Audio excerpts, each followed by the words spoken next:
Hi there. Thank you so much for, wanting to retake this quiz. So I'm going to go through and do a reteach of the first quiz that we took. So this is the quiz reading strategy quiz retake. And the main thing you need to do is make sure that you use the timestamps within this video to fast forward to the question you wish to be explained to you. So this is a YouTube video, and in the description there'll be little numbers. Feel free to click on the number that corresponds to the question. So for example, if you got number 2 and 3 right and you don't need an explanation of that, you can skip to question 4. So please feel free to use those timestamps. And if you don't get what I'm saying, then you can ask me, the actual me, you text me or email me. And the document you're going to need in order to be successful on this is the Neolithic Reading Quiz Part 2. It's this thing that you took. You need to show me your scores. So go ahead, if you need to, pause this video, get your scores out, make sure you can see what questions you got wrong, and then come back to this video. All right, so I bet you have your document at this point. So what we're going to do now is we are going to also look at the reading, and I'm going to go through questions 1 through 5 and go through my thinking around it so that you know why the correct answer was correct. So let's look at question number 1. According to paragraph 3, which of the following is the correct order of factors that helped start the Neolithic Revolution? So we have A, B, C, and D. Please know that your question order is going to be different than mine because I made the quizzes different for each person. So was it warmer temperatures, more food grew? So what you're trying to do is figure out which actual answer actually was from the reading. So we actually have to go back to the reading paragraph 3. So let's go to paragraph 3. So I'm going to take some notes and annotating on the side about like the order of things so that when I have to answer the question, I'll get it right. So 14,000 years ago, a new lifestyle emerged. Temperatures were warming. That's why I have put warmer temperatures. And the result of that, it led to to increase in food. Okay? The increase in food, instead of having to travel long distances, some groups were able to live in the same place year-round. So its increase in food led to settling down. People started building permanent dwellings. Then there were certain animals and certain grasses that were better for agriculture. And so we started like plants and animals. Awesome. So now that is the order. So I'm going to compare my notes to what is in the text to see if I know the right answer. So we already know that warmer temperatures is probably most likely. So I'll just put an X for these ones for now, especially since we know that colder temperatures weren't a thing. And so that one's definitely wrong. So warmer temperatures led to more food growing. That goes with my notes. People settled down and then began farming for specific plants and animals. So this one seems like it's the right one. Let me just check the other possible answer. Warmer temperatures allowed us to begin farming specific plants and animals. Then people settled down, then more food grew. So even though that sounds plausible, based on the reading, we know that that one's not true. So the correct answer was the first one, where warmer temperatures led to food growing and people settling down. Okay? So we got number 1. Let's move on to number 2. According to paragraph 4, what were some of the negative effects of adopting a sedentary lifestyle? So we have to go back to paragraph 4.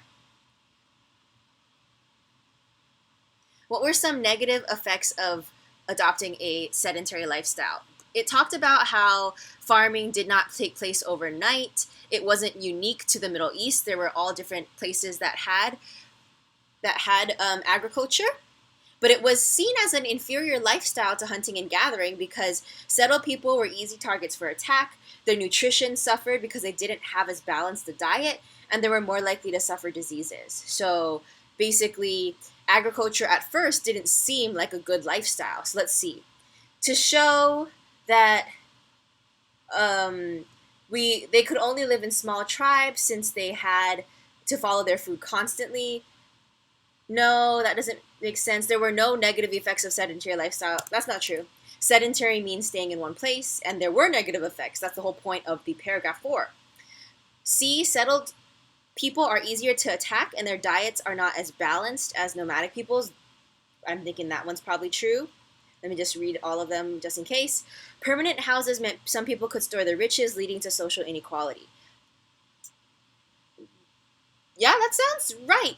The issue is if you chose that one, D wasn't talked about in that paragraph. Even though it's correct, you have to go, this is a text-based test. So it needed to be the one that was mentioned in here, and it does say, it says settled people were easy targets for attack, and their nutrition suffered, and that is C. So that's why C is the correct answer.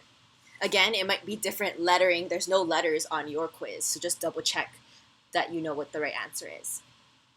Now let's go to number 3. Since this reading is about the Neolithic Revolution, then what is the purpose of paragraph 2, the hunter-gatherer life? Okay, so we already know what's interesting is that this paragraph, this entire passage, is about the Neolithic Revolution. Then why did they include a whole paragraph on hunter-gatherer life? It seems a little odd, right? Would it be to show that the Neolithic Revolution wasn't that revolutionary?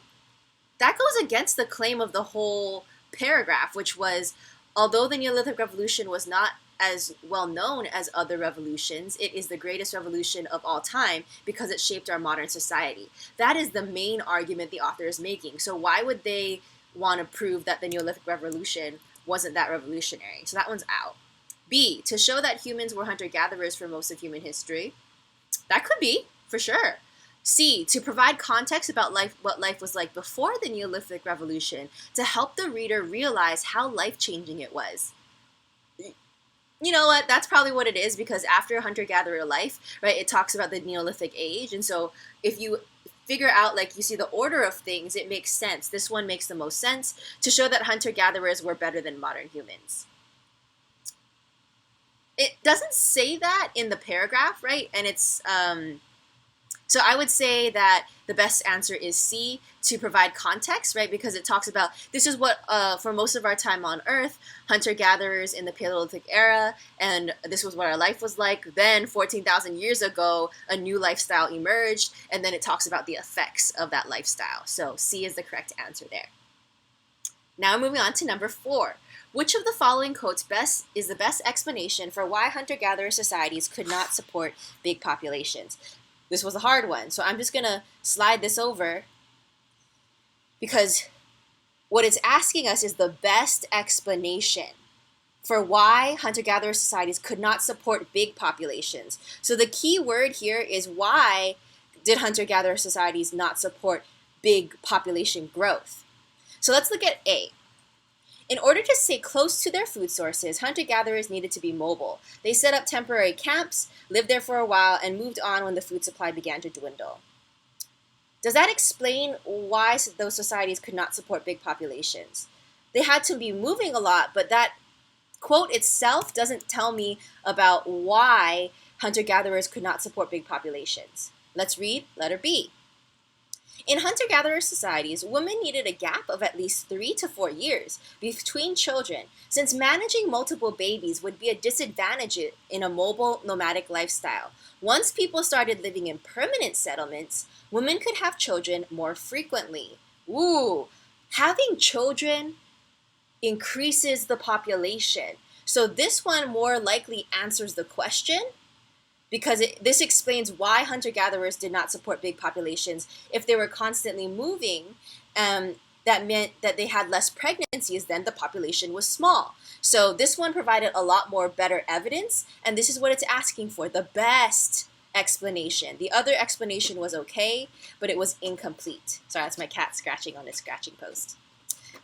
Okay, just checking the other answer. C, in fact, it can be argued that in the beginning, settled life was in many ways an inferior lifestyle to hunting and gathering. Since settled people were easier targets for attack, their nutrition undoubtedly suffered due to their lack of a balanced diet, and they were more likely to suffer diseases.